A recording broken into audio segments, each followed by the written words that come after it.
What's going on? Welcome to Totally Blitz Podcast. We're back in this live talking NFL Week 9. And I don't know if it's just me, Kev, but I feel like every week it just gets a little bit wilder and wilder. And like the teams we thought we knew we could count on aren't the teams we could count on, and vice versa. But as always, go down, like, and subscribe. Comment along with the episode. We're live for a reason. We want the interaction. I'm Paul Pick'em Wyndham, if you don't know, and I'm joined with. Hey man, you already know it's your boy Kev Waterboy, aka the Don Pye. Still number one in his division. Even though I took an L in fantasy this week. I gotta go check to see if I'm still number one over there. But we feeling that 6-3, Paul. 6-3. Remember when you looked me in the face and you said, Kev, I had these bitches winning 10 or 11 games. And I was like, yo, bro, hold on, just chill. We got you.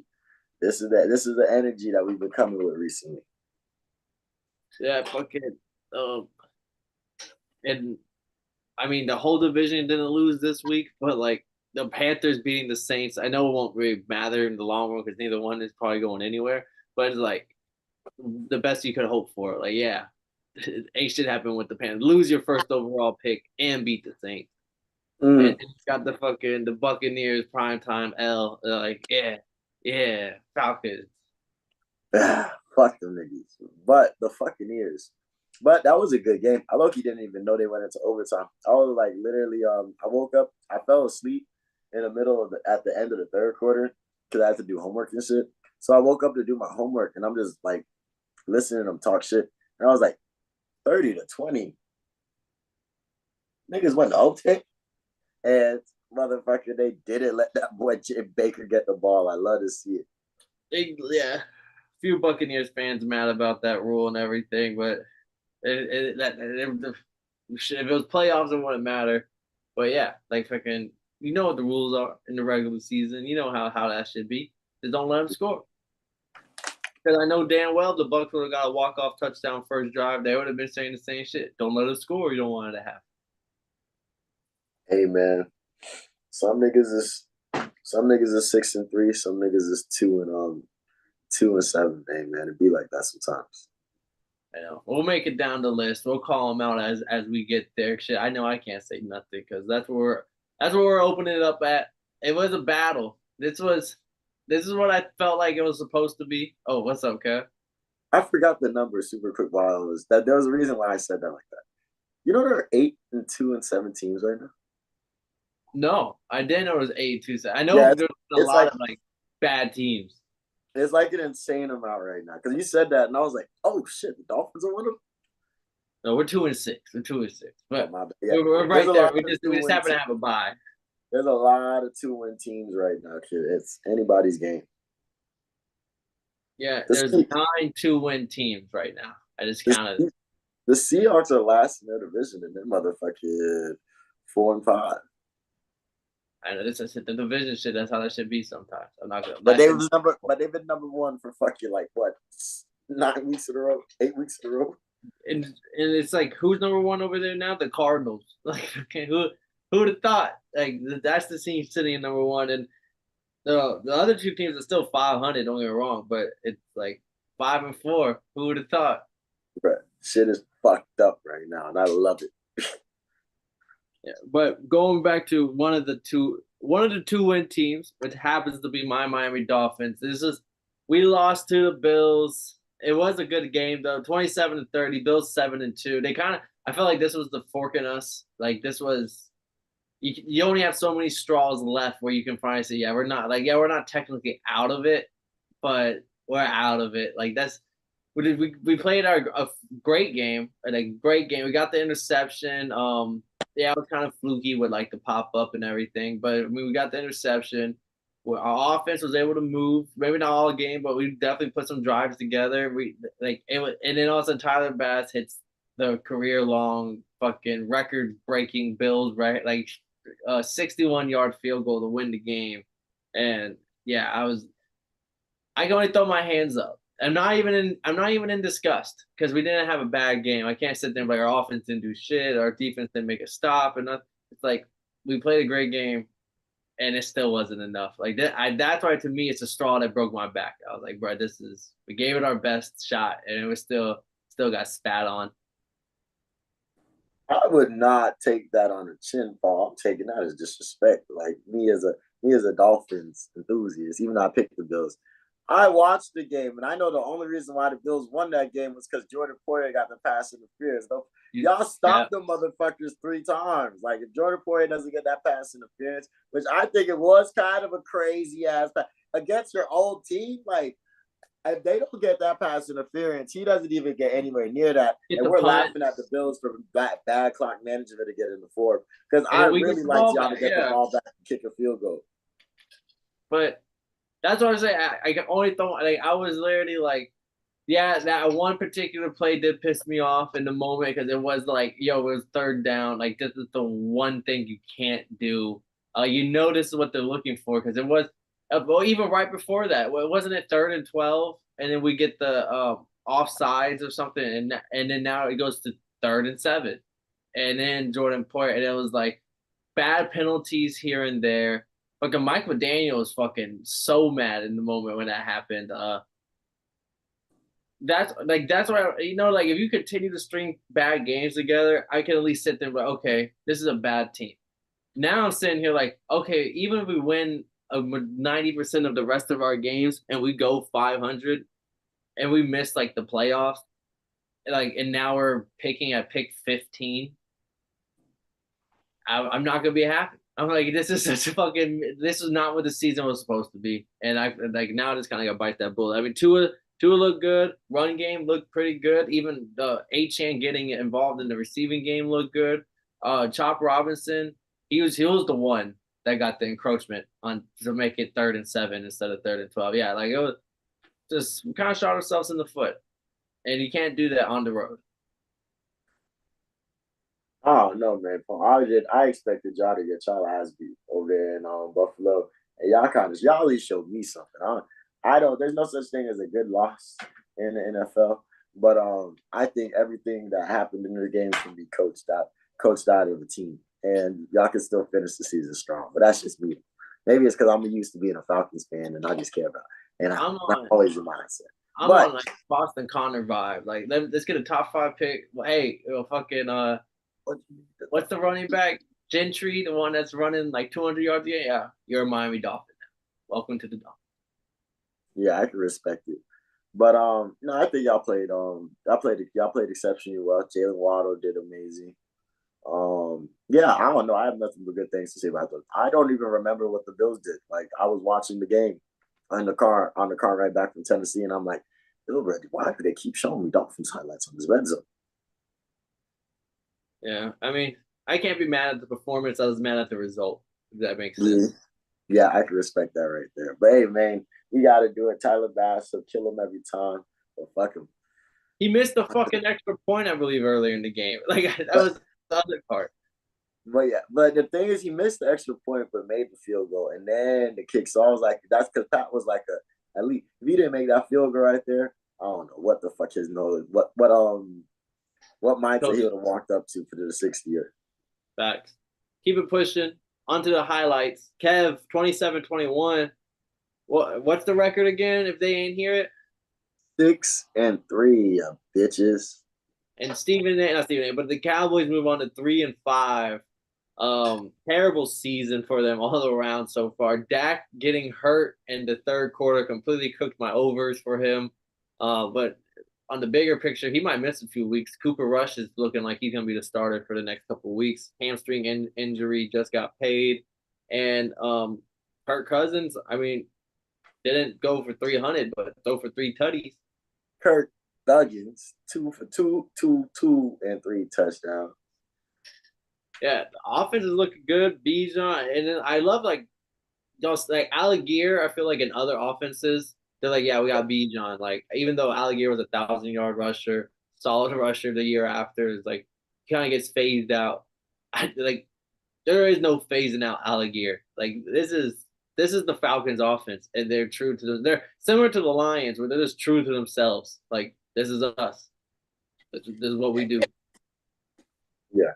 Hey, fun fact: this has absolutely nothing to do with the game. Don't you know how good our fucking coaching staff was in 2016? Oh, did they show like where they're all at right now? Yeah, bro, that shit was crazy, kid. I'm looking Dan Quinn, Kyle Shanahan, Matt LaFleur, Mike LaFleur, Mike McDonald's, Jeff Ulbrich, and Raheem Morris. They're like five head coaches were on that staff. Yeah, Five solid. They head coaches coaches. in good spots too. So yeah, that was just a tangent. I was like, yo, why me and Paul not talking about that? And we're not gonna talk because I was thinking because I keep looking finding random YouTube videos that talk about both those teams, like the Patriots team from that year and the Falcons team from that year. And like the Patriots have motherfucking Matt Patricia, motherfucking Bill Belichick. They had like five head coaches on Brian that team too. Flores is probably on the linebacker coach or something. They had five head coaches on that team too. And I'm just thinking, like, yo, bro, that was an insane Super Bowl. But back onto back to this week. Yeah, bro, Kirk Thuggins did our thing, right? So there are three beautiful things that I saw this week. One, we didn't get sacks, but we got behind that motherfucking pass rush. We was able to get behind the line, make motherfuckers get out of the pocket, look crazy. I ain't gonna lie. Dak did get that one bullshit ass touchdown to That shit was crazy nice. Rico Dowdle, even though motherfucker we should have got the sack with fucking like he was like 15 yards behind the line of scrimmage. I swear that would have been like a momentum killer, kick the field goal, and they would have walked into halftime sick. But shout out the pass rush. Shout out motherfucking Kirk. He took care of the ball because that's what you want out of a motherfucker. And then this man, Darnell Mooney, is turning into a weapon for us. Like it is crazy. Him and Ray Ray are just stepping in and doing whatever they need to do to get this done. Shout out the O line for blocking, giving Kirk a pretty decent pocket most of the day. But it was a good game all around for us. I think I was watching the game and I was like, yo, if we just keep putting this pressure on them, by the third quarter, they're gonna quit. And I'm not gonna say they quit because Dak did get hurt, but that's what happened. And then they picked up that last touchdown in the fourth for Cooper Rush. Shout out them, blah blah blah. But we put that thing on the motherfucking Cowboys, and I thought it was crazy that like people were genuinely saying the Cowboys had our number this week just because the Falcons are the Falcons. Yeah, no, I thought they were going to get there. Your pass rush, they had 3 sacks as a unit. Oh, we did, yeah. And that was just on Dak. And Dak only played half a game too. So I mean, who knows what else you would have got after that? But y'all did get a few sacks. And I actually was just peeping the numbers. I knew Mooney was having good games, like deep ball threat and everything. He's leading the league in yards at 580. He's ninth in the league in yardage right now, top 10 in yards at 588. But then like right behind him at like 500 yards, 552 is Drake London. And then right behind him at 458 is Kyle Pitts. And then like right behind him is Ray Ray at 3. It's like everyone is kind of eating. I wouldn't be shocked if London London and Darnell Mooney might go for 1,000 each. And it's just if Kyle Pitts can hit that threshold too. And like we're a little bit more than halfway in the season. He kind of got turned it up more, but he's kind of has in recent weeks. And Darnell Mooney was 1,000-yard receiver with Justin Fields, like rookie season, and then it's kind of no one never spoke about him ever again. Yeah, fact. And yeah, they're looking good, man. I'm very proud of the boys, man.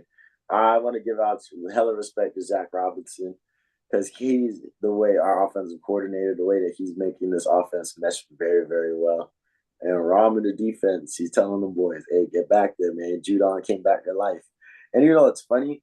I was in the car with the dude from my internship, with the dudes from my internship, and one of them used to play D line, and we was talking. I was like, "Man, you know, motherfucker, we only got two motherfucking sacks this year. We need your ass out there clogging up the lane." He said they should have never got rid of Calais. Hey, a heart and soul down in Miami right now. He said, yeah, he said, y'all should have never got rid of Calais because dude played for the Jaguars. So he played for, you remember when Calais was doing his thing in Jacksonville. So he was like, you see, y'all didn't get rid of Calais, y'all did that. And I was like, Y'all damn, fucked it up for yourselves. Yeah. Judon and Calais, we would have been able to figure something out. Shit, y'all doing it without him. On to the next game. We have the Ravens blowing out the Broncos 41-10.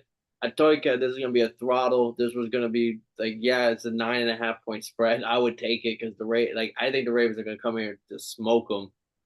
Show that there's different tiers. Like, yeah, y'all are winning, but we're not in the same tier, and that's what they kind of did. I respect that to the fullest. Um, Bo Nix caught a touchdown. That highlight was nice, and like his rookie of the year campaign isn't because I know like the way all these teams finish the season will matter. I feel like Washington, the Bears, and the Broncos, but I think Jaden Daniels is kind of running away with it. But the potential Bo Nix line in the second place is very real. Yeah, I can see it because he does anything he can to win. If it's not though, sometimes it's not throwing the ball because that's not his strong suit. Where Sutton's been snapping on my bench too, because like I just can't every week I'm like, bro, I just can't start him over blah blah blah or over blah blah, and it's like every week he's outproducing whoever the fuck blah blah blah is.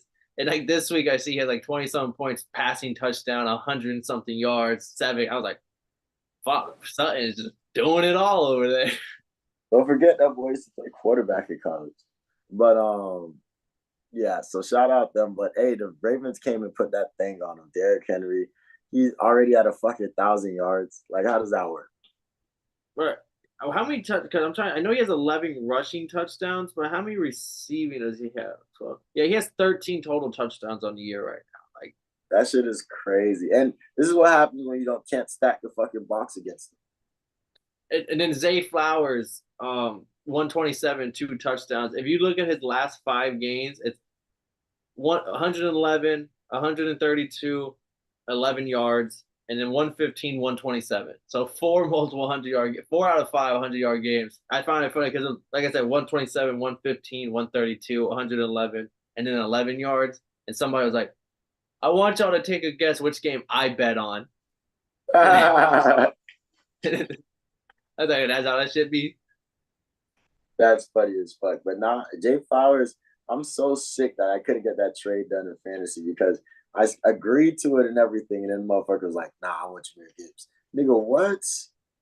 Hey, Lamar, 16 of 19, 283 touchdowns, perfect passer rating. He has he has like 4 perfect passer ratings in his career. And I think everyone else has like 2. And like it's like Tom Brady, Peyton Manning, like all the other greats only have like 2. And those are like the highest numbers of all time. So for Lamar, within like 5 seasons, I already have like 3 or 4. Was like the only reason I know this because there's someone in our group chat that me and my homeboy said like Lamar's phenomenal, top 2, top 3 quarterback, MVP for sure. He's just not that accurate. So every week he has a phenomenal piece. He's not accurate, huh? He's not accurate, huh?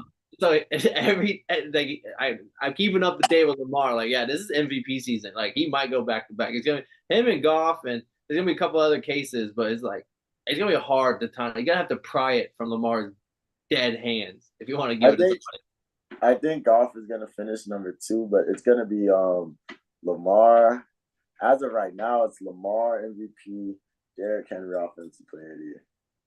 And some people are gonna say, "Hey, Jaden Daniels, like we haven't seen it since a rookie MVP in the same year, but like we still have a second half of the season to go. Someone could turn it up, but keeping the show moving. Chargers beating the Browns 27-10, and we should have known. We got too hyped on Jameis. We should have known that like maybe we should have slowed our roll a little bit. But yeah, Jameis 3 interceptions, throwing a touchdown in like the last minute or so to kind of make the stat line look good and everything. But the Browns just reverted back to themselves. They got that one game thumbs up, and then that's all they had in them. I fucking knew that shit, and I still fucking felt this bullshit. Like, that shit pissed me off so bad.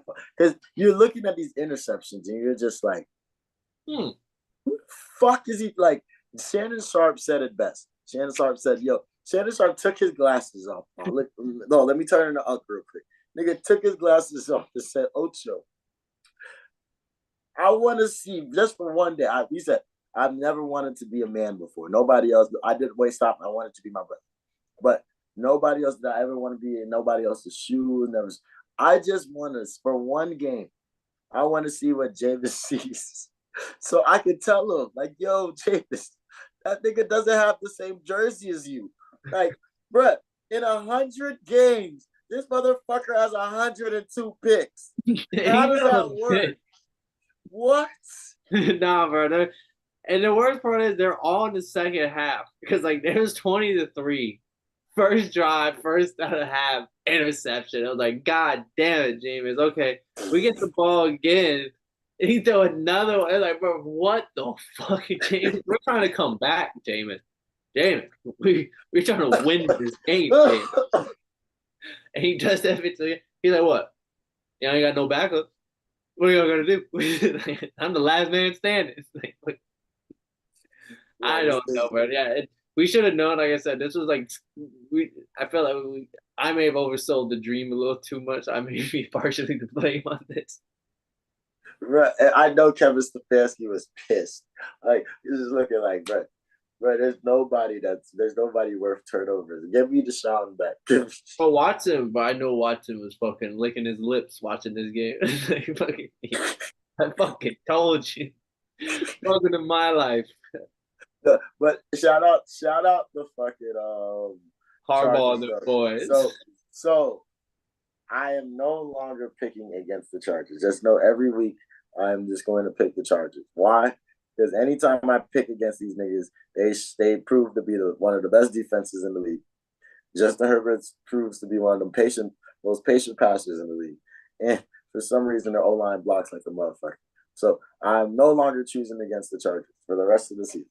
That just immediately clock me in Chargers. I like it. They even flexed them boys into a primetime game later this year because of the Chargers were. And I would say I drafted J.K. Dobbins to like last round in almost all my leagues, and like that shit has been such a great investment because like that boy, last pick of the draft type vibes. Like yeah, we swinging fucking Hail Mary on J.K. Maybe his legs are good for a year and he's the best back they got. And fucking lo and behold, here I am riding the J.K. train. Yeah, you look fucking good right now. Well, I look foolish. But never again am I picking James. Oh, speaking of fools, we had fool's gold here with the Panthers beating the Saints 23-22. Panthers move on to 2-7. The Saints fall to 2-7. Oh, how they went from 2-0 to 0-7 since then. On the show, I was saying, Kev, is this the week? Like they're gonna win at least 2 to 3 games on the year. Like, is this the week that they just, they're gonna do it? And then we found out Derek Carr was playing. And we're like, oh fuck no, Derek Carr, then boys, we got this in the bag. Derek Carr sent somebody to the hospital. All right, bruh. So I still have yet to see because I guess the play, like the only angle of the hit is like crazy, so I haven't seen it too many well. But yeah, they sent that boy to the hospital, kid. Fuck Derek Carr. Like, why would you throw that? But Derek Carr, so a couple of crazy stats. It was like Derek Carr has like the most interceptions thrown from like period to period. Like all these crazy bad stats, most losses of like year by year. Derek Carr, like fucking, and then it was like he got Dennis Allen fired. Oh, Dennis Allen got fired, guys, but he got Dennis Allen mid-season twice in his career. They said he got fired back on like the Texans, and then did that shit again. And I was like, oh god, like this boy's a menace. Derek Carr.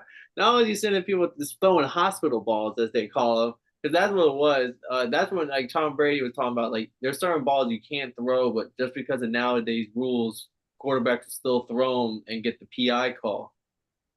And like that was one of them. And it was so bad where Michael Thomas went on a rant and was like, "Yeah, y'all said I was jealous of this man. Like, nah, this motherfucker stinks. like ass. Like this grade A ass. Like, and what fucked me up was when Chris Olame's brother was like, "Yeah." he said, "But like the hunted emoji." I was like, "Oh no!" Like, and then it got even worse. And he was like, "Bro," because then they pulled up his concussion history.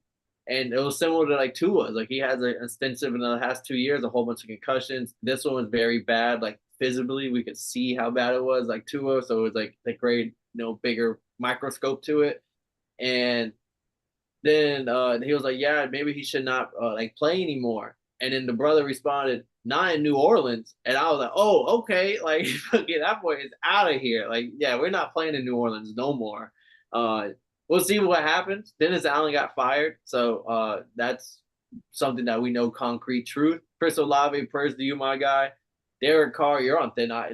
Someone But someone said, bro, just give me some what is this? Some chrome heart skinny jeans, and I'll take care of them. Like, but these motherfuckers are like 80 million in the cap space, and they just traded Marshawn, and they just traded Marshawn Lattimore to try to kind of they're $80 million above the cap, and like they just traded Marshawn Lattimore to see if they could free up a little bit of cash. Like, yeah, the Saints are going nowhere fast.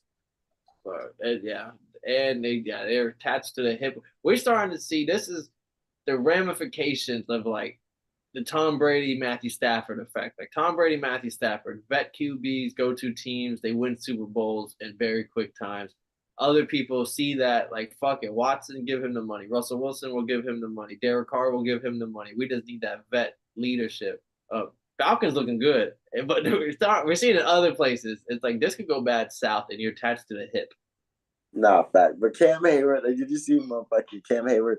He wasn't even finna go back to the locker room. Like Derek Carr had asked that nigga to come back to the locker room. Get it's over in New Orleans, man. That shit is fucked. He even But tweeted I will apologies say, to the fans. the fucking Panthers played kind of decent. Like that last Chuba Hubbard touchdown, I was like, respect.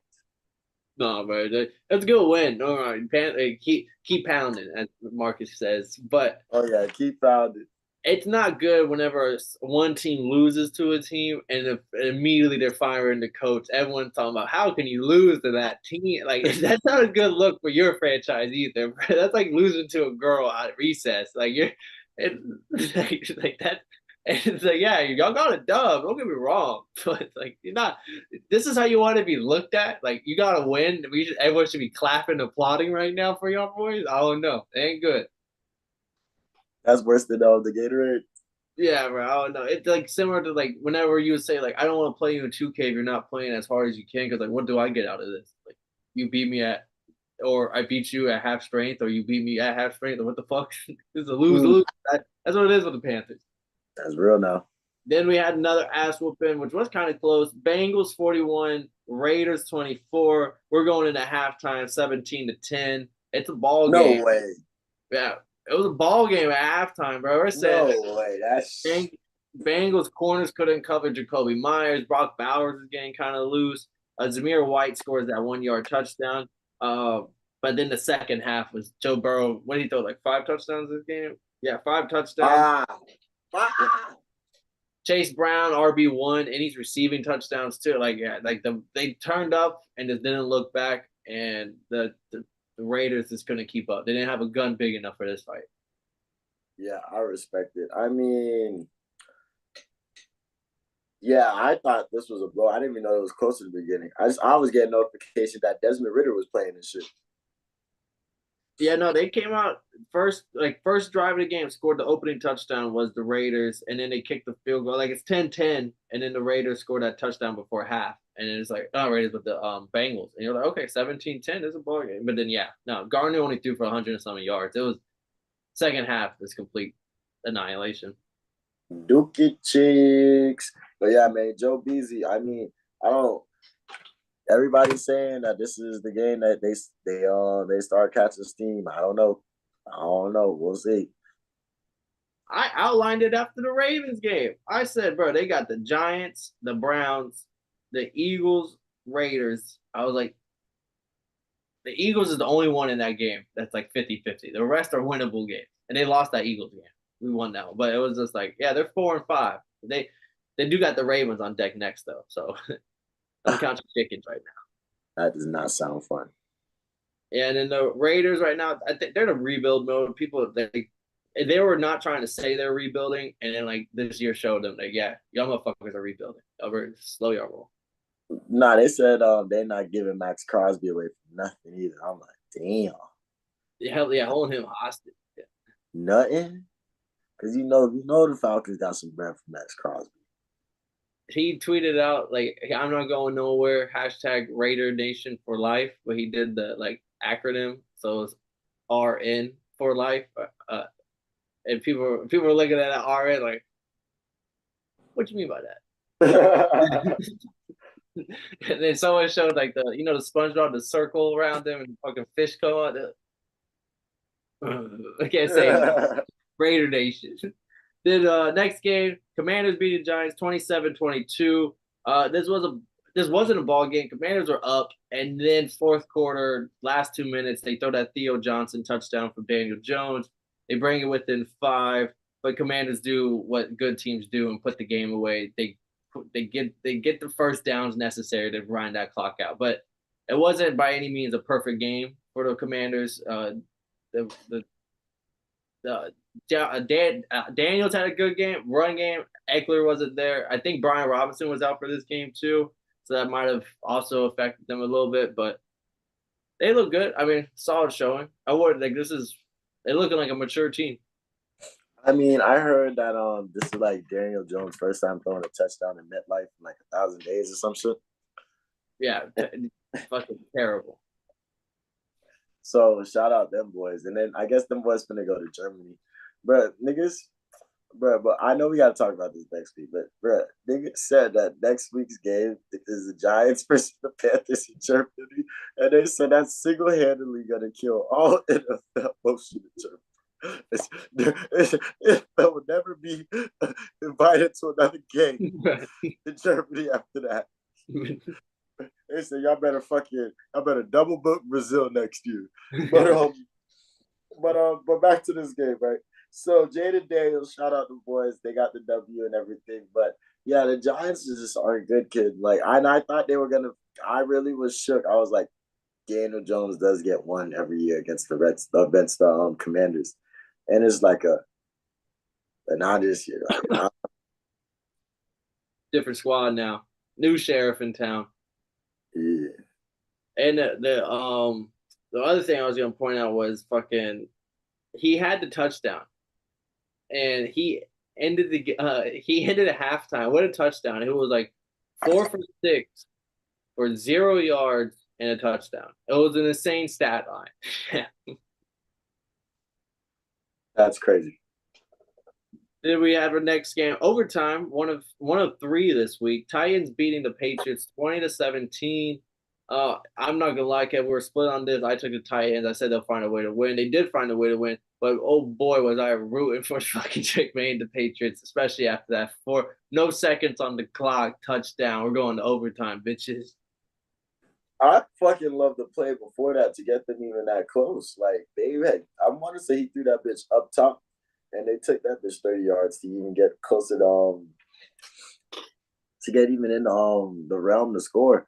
And when he got the touchdown, I was like, yo, he's him. He's him. I would have went for 2 personally, but hey. The momentum on the side, I know that's what I was thinking.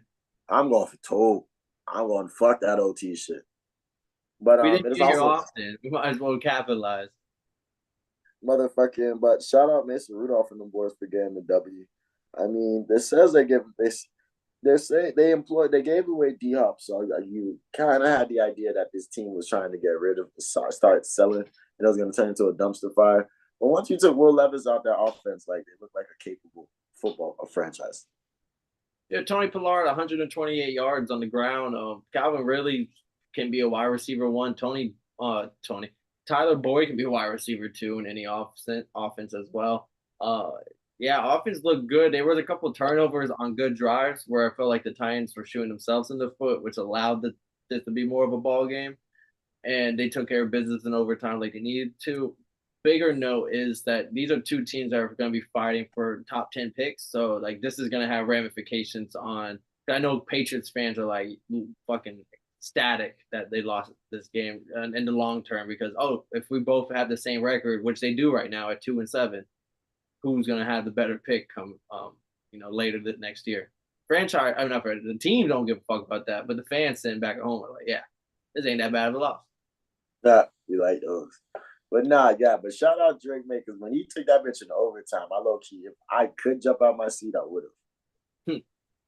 Then we had the new number 1 seed in the NFC West, the Cardinals beating the Bears 29-9. We both thought this was a kind of a layup underdog game, and the Bears fell flat on their face. Caleb Williams was in a box this whole game. It looked terrible out there. I thought this defense was nice, bro. Like I thought there was nothing they could do. And then before halftime, everybody's been on their ass. Right before halftime, they let the running back cut it up and take that bitch like 40 something yards for a touchdown. And you're like, yo, bro, you could have went into the halftime like with momentum. But instead, you motherfucker let to everybody was on their ass. It was like, yo, bro, this is like a high school run up the middle, nobody can touch him type shit. Like the defenses can't. Like y'all kick the field goal with 20 something seconds left. They'll give it to the Cardinals, and the defense is kind of. I mean, the Hail Mary, they kind of coasted. I mean, I literally saw the motherfucker taunting like they were coasting, and then here we go before halftime, and that happened. I can see why they was on the ass. Yeah, they saying that boy Eberflus, man. They don't know. That and like the offense for the there was this explosive plays left and right. Like the offense for the Cardinals were just kind of making these big plays, and then Caleb Williams got sacked 6 times. He's leading the league in sacks like 50 something, and everyone's like, "Oh, this O line, what? This shit's the reason why." Yeah, the O line can be better, but sacks are also a quarterback stat. Like you sometimes quarterbacks put themselves in position, holding the ball too long, which is what Caleb Williams Uh, did at USC a lot, trying to dance, make something out of nothing. Like you got like that's also what's going on here. Like Caleb Williams can't hold on the ball for 5 seconds and expect not to get sacked or get pressure. he better go talk to Joe Burrow. Yeah, like overall, the whole Bears fell flat. They started off like a solid team, like playoffs might be real, and now they're looking like one of those teams that started hot and it's like a flash in the pan. Like, hey, y'all can't keep fucking up multiple I, weeks. I wouldn't even say that they started hot because like I think what was it like 3 games before, 3 or 4 games before Caleb Williams even threw a touchdown. But the defense, like, bro, this defense, I Yeah, thought they were good. Now y'all over here letting up Hail Marys. Y'all over here getting dog walked by the Cardinals. Like we thought this defense was him. We feel bamboozled on some Patrick Beverly shit. facts. I will say, the only thing I came light of my tunnel for this was the Gannon Coach of the Year for the Cardinals. If they're fucking sitting at number 1 in NFC West end of the year, that shit has to be at least worth something. Facts. Then we had the Eagles beating the Jaguars 28-23.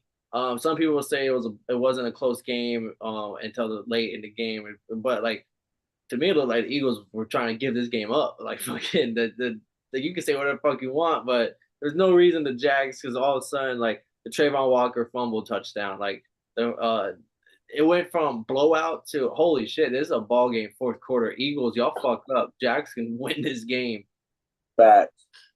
Facts. And they could have, and I wouldn't say they should have, but they could have. But then you got to remember that the Eagles got niggas like Saquon. Motherfuckers is fucking able to turn around and jump That, 5.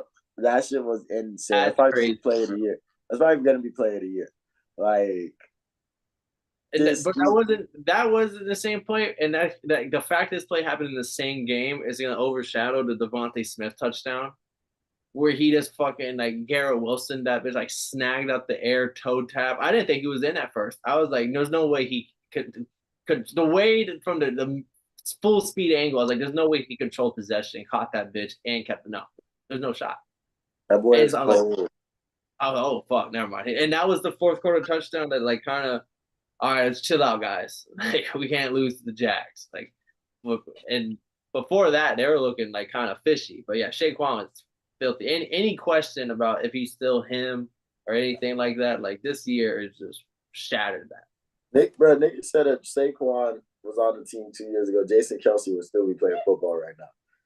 He probably looking right now, like right, Nah, maybe he got still he's run a couple nah, snaps. I was thinking the same thing until I seen him on the halftime show for Monday night.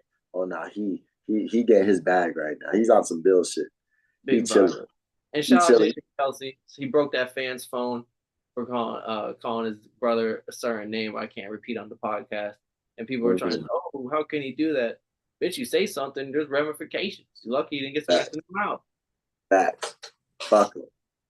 Then we had Packers losing in Lambeau to the Lions 24-14. I honestly thought the Lions were the better team. I just thought the home field was going to play a part, this and that. It didn't happen. Jordan Love throwing his interception once again. You're like the trend that's going to keep on going this year looks like. and the 7-1 Lions are just looking like the most legitimate team in the NFC right now. Yeah, I mean, this team came in determined. Like you see, motherfucking Amon Ra came in with the Green Bay sucks hoodie.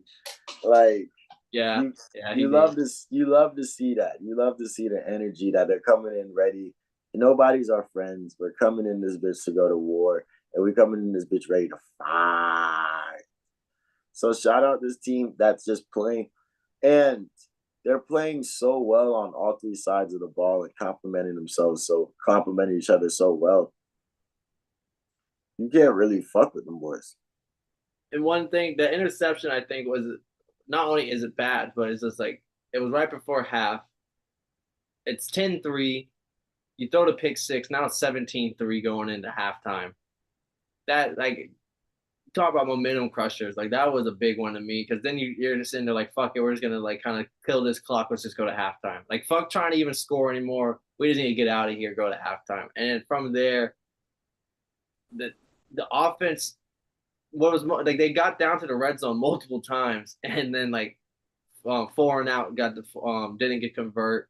Then they kicked a field goal, and then they finally score on the third one. But the game was already over at that point. I was like, damn, like this Packers kind of the offense wasn't as lit as it has been. I feel like at least in Nah, this game. I mean, yeah, that's true. But I think this defense just kind of came in, locked in, and just waited for the mistakes, waited for them to make the mistakes, and they capitalized. Jared Goff doesn't have to do a lot, and No, he's showing it Argentina. every week. Every week he's showing that this team is as a whole is coming together and making it work. But they can't get there because he saw the touchdown to Amon-Ra. So like they can get it done when they need to. And if they keep rolling like this, they are the team to beat in the NFC.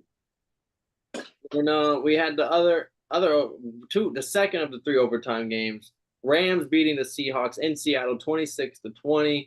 We kind of discussed this game prior to the podcast started. I'm gonna repeat what I said off air. Well, if you don't throw fucking 3 interceptions, you probably win this game. You throw a pick six. I'm like, first of all, your team gets a block punt within the 20. You're already in field goal position, and you throw the interception. You fail there. Then you throw a pick six. Yes, you score to go to overtime, but like this is a game where you went to overtime with a team and your quarterback throws 3 interceptions. Yeah, I feel like you can at least point the finger somewhere. Like, hey, we don't have these three glaring mistakes. We probably don't lose this game. We're probably sitting with the Cardinals at 5-4 at the top of this division. Instead, we're in last place in this division, 4-5. But on the other side, the Rams did what they needed to do. They get the win, and they sneakily, Kev, moved to 4-4, and they're kind of out of the doghouse of, hey, playoffs are dead. Who are we trading? Not this year. 4-4, right where you need to be after a bad start. Facts. I mean, Yeah, because like the Rams, I know that was your NFC pick, so well, championship pick at least up in so the fact that they're back at 4-4, that's still alive. I like to at this point in the season, I'd like to see what's still alive on our takes and what might be dead. So like that's still alive and living. And then the Seattle, right, don't throw 3 interceptions and you're tied with the Cardinals first in this division. no cap. I mean, they have lost the last 2 games. The last one was against us, and I think this team was like can play well. Gino walked into this week as a league leader in passing yards, but like you can't have those interceptions, and then Matthew Stafford and Jackson, not Jackson, and that Demar Robinson, like Matthew Stafford, when it's time to throw it to his guy, you're gonna hit that motherfucker. And when the receivers can make the plays like that, should not do good though. So shout out them boys because Puka the Nakua got fucking ejected. Oh, time out. We'll get into that in a second. Puka Nakua got ejected, which is crazy. Swung on him. I saw it. Don't play with that, But man. the angle was, but why you shove my boy like that? Why didn't he get fucking ejected too? Consistency. That's true. And the ejections come from New York. That's true. When it comes to New York, it's even worse because like they do come in and clean shit up. I will give them credit this year. I feel like they've done a good job just to call like a third down. They're like, oh, catch is incomplete. they'll call him. No, that bitch is complete. Move it up. And they're like, oh, no one needs to challenge. New York called in with this. So they've been doing a good job with that. But when you see something like this, it's like, come on, New York, like y'all supposed to set the standard. Yeah. So yeah, I mean, I think that's what it came into it. They came in looking like a Sean McVay coached offense. I was shook when these motherfuckers went into OT because I'm like, bro, you got the punt block, you got the interceptions. Like, what? No, no. I understand you got your punt block, but that was 8 minutes ago, kid. You got the interceptions. Like, you should be winning this game, and y'all should be running off with this bitch. But somehow they let Gino come back down and score. And the fact that they got the dub with OT is powerful. Bro, coming out at halftime, this Rams score and whatever, blah, blah, blah, blah. It's just the fact that it's 13-10. Oh no, 13-13. Rams just tied it up with a field goal in the fourth quarter, and Gino throws the 103-yard pick six. They're in the red zone. You're in on the 6-yard line. You throw the pick six. Okay, cool. Then y'all block the punt, and he throws another interception in a red zone. It's just like those are two unacceptable fourth quarter interceptions, but they still force overtime. Y'all take the L, but it was just like, bro, this is not a week I should have lost. That's why I'm only so adamant because this is one of the mini games we were split on, and I'm sitting there like, bro, this is one of the few ones I was like, my team actually had a fucking shot here. Like, this is a legitimate. Y'all fucked up. Facts. Then we had back to Wait, back. time out. Oh, what's up? What's up? Bruh, so they ejected my dog Brian Branch from the Lions. Oh, I didn't see that. I didn't know he on a different person. But no, I didn't. When did he get ejected for? Oh, bro, I ain't gonna lie, he killed him. He killed him. Definitely. I mean, if this was a hit in like 2006, no flag. But yeah, he killed him. One of them. He killed him. Boom, laid wood. And the New York says that they ejected him because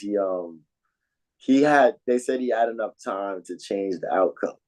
Because they recognized because the ball was already on the floor before he hit him and everything. But that's pretty fucking. They definitely but because I'm watching this and thinking like, yo, that put Chris Olave in the hospital. Did it get ejected? So I'm really feel like these ejections are not being consistent this week. But that was a bad hit. But I would have gave the nigga. They said everybody else was been like, all right, definitely a flag, definitely a fine, but ejection, yeah. Oh, it was one of them. And I can't remember if this is the one that Tom Brady said something. I think it was, and then Tom Brady got the warning like, yo, you can't be commenting on the officials type shit. Hey, sometimes you need to call it how you see it. I mean, where does that for consistency? You gotta do the one, do it all. If one don't get taken out the game, don't take one out of the game. Facts. Damn, I want to go. I'm gonna go peep that. I'm gonna go peep that after this pod. But next game, prime time, Vikings 21, Colts 13. We're both on the Vikings here. The defense did exactly what we thought they would. They kept Flacco at bay, only 179 yards. He did throw an interception. Taylor 48 yards on the ground. The Colts offense has never got going, and I think their only score was off of fucking field goals, and then the fumble the fumble recovery touchdown. Nothing by the offense scoring touchdowns, and the Vikings kind of, even though it was kind of close throughout the game, the Vikings are the only ones moving up and down the field. So it's kind of like as long as they don't fuck it up for themselves, I feel like they should have won that game. Yeah, I mean, like we said, a Brian Flores coach defense is a scary defense. You don't really want to see the ins and outs of that shit, right? So many different looks they can give you, so many different ways they could beat you. And that's what they showed. I think Sam Darnold at times had good moments, and he showed that he has enough to win the game for his team. And a lot of people are saying that like if Sam Darnold, you can keep playing Sam Darnold like that, at like 10 million over like 2 years or some shit like that. Yeah, you can let JJ McCarthy sit another year and relax while they figure this shit out. Coast it. Yeah, like he's chilling, he's doing good. The whole offense is still eating. Like Aaron Jones is doing good. Addison still doing good. Jalen Naylor, Jay Jettas, TJ Hawkinson just got healthy and first game back, full healthy and everything. So Like Vikings are in a really good spot for the next. And on the flip side, the Colts. I don't know if I haven't rewatched anyone, so I don't know what their takes on it. But like this is kind of bad because like the whole loud was crowd like, yeah, put Flacco when you're gonna win. Offense looks phenomenal, and then like they put Flacco in, and the offense looked terrible, and it was like, Yeah, definitely the worst he's looked all season. and you can't go back to Anthony Richardson because you just benched him, so you can't be flip flop back and forth. You kind of got to throw Flacco out again, but this is why you probably keep Anthony Richardson on because if you're gonna look flat no matter what, let the young man get snapped. So it's just like, damn, this is a bad week, a bad loss for I, the Colts. I like the fact that they threw their Joe Flacco to the fucking dumpster fire because that would have kept your confidence. What that defense was about to do to Anthony Richardson, especially the way the motherfuckers been killing him, and then me being a motherfucker from Gainesville, I got to see I got to hear some insights that I never thought about. Like he only played that one season in Florida where he started. So like besides for that, after high school, this man started like what And he played full 15. for 5 games. Yeah, so 15 games top. That's how many games he started since like being a senior in high school. So that's like a big reason why like maybe that development might help a little bit. So I love the idea of feeding motherfucking Joe Flacco to the Wolves and then playing him again next week. And then like if he plays terrible again, start looking at Ant like, hey man, what you trying to do? And the But only similar thing is Trey Lance. Trey Lance has only had like one season of college football, and he was like same thing. Only had like a total of 25 career games playing quarterback. mm-hmm. So I'm not mad at it. I think there are a lot of interceptions that you just kind of can't let you just can't throw those, Joe. But we thought this was gonna happen and they did it. I just didn't expect them to make motherfuckers look historically terrible. Yeah, I mean Vikings in a great spot, 6-2, and they kind of them if they didn't have the Lions in the division, they'd definitely be a team. They're gonna be one of those teams fighting for the playoff in the wild card because of the Lions. Yeah. And then on to our last game, Chiefs beating the Bucks in overtime, 30-24. They don't even let the Bucks touch the ball in overtime. Walk off touchdown, Kareem Hunt, and even though the Bucks win, I mean don't win. Shout out motherfucking Cade Otton, the tight end. What was it? 8 catches, 77 yards, and a touchdown. Only reason I'm shouting out was because my team, one of my leagues, my team's looking kind of raggedy. All right, so this week and probably for the foreseeable future, I'm rolling out a 2 tight end squad, and I did it this week with K. Dotton and Kyle Pitts and Evans one. So I'm like, yeah, K. Dotton's the flex every week from here on out. That's wide receiver one for the Bucks, and even though they lost, shout out that boy K. Dotton. He definitely won me my fantasy this week with his like 23 points, back to back like 20-point performances since the wide receivers have been out. But yeah, the Chiefs they get this win, but this was a scary win. It was very close. Not only go to overtime, but Mahomes looked like he almost blew his hamstring out. And That shit was scary. After the touchdown. yeah, after the touchdown, it was like real scary. But then someone said the Taylor Swift Black Magic healed it immediately, and he's good to go for the next foreseeable future. But yeah, no, it was a very scary sighting. Um, Historic, 8-0. I'm not trying to jinx it or nothing, but it would be kind of dope if they break the record. Like if they have a perfect season and a three-peat in the same fucking season, very hard to do. But then that would be this would be like the greatest 3-year run period football ever. Fucking arguably best dynasty. Who like I don't know, puts them up there in those record books if they go undefeated this season and top it off with a win. I mean, they're doing everything possible to get these fucking W's, and I respect it. Shout out D Hop. He had like 2 touchdowns. I want to say 88 yards. He got fucking active early. I think in the first half, Jit had like 6 receptions versus the rest of the team's 6. Like, and he had more yards than them boys. And so shout out Andy Reid for getting D Hop in that thing. And that's what the Chiefs are doing. I mean, they're doing anything possible to win. There were a few drives where they went 3 and out or like first down, and then they had a few short drives in the beginning, but they never looked flustered. They just kept saying like Okay, 4 points isn't a lot. 7 points isn't a lot, and they won the game. Like they won it exactly how the Chiefs are supposed to. They don't let the other motherfucker get the ball back, and I respect Baker for being able to the Baker and the Bucks for being able to take it in OT, even though I didn't see how it got there.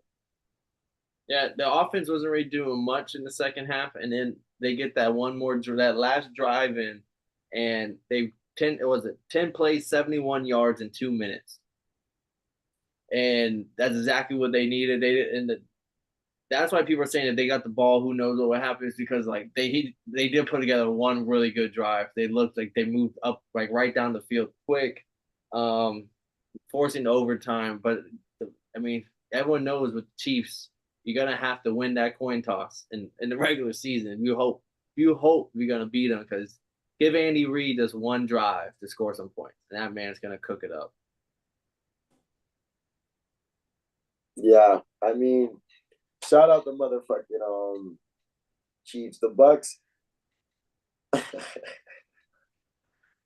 played well. They did what like they doing whatever they could without their best players. And I will say, the interior defense played exactly like I expected. They were forcing the Chiefs to kind of do a lot of outside runs. They were getting behind Pat to make Pat uncomfortable. So for some reason they couldn't stop Samaje Perine. But Oh, besides that, they didn't look terrible. But that's another week in a row. The Bucks just didn't have enough to get it done. Ravens, Falcons, Chiefs. yep. We it's been another good week. Another week where the Chiefs are 8-0. Before we head out, I'm give you all the official rundown. Kev won the week 10-5 to my 6-9. I had a terrible week. Don't even. Kev went 1-0 on his locks with the Lions, and on the Bears, Kev went 0-2 with the Patriots and Bears, and then I went 0-3 with the Giants, Bears, and Seahawks. But we'll be back for the next week picks. We'll start it up with Thursday night picks, of course, and stay tuned for the UFC boxing podcast. As always, we appreciate y'all with us on the live. We'll see y'all next week. I'm Paul. Pick a winner.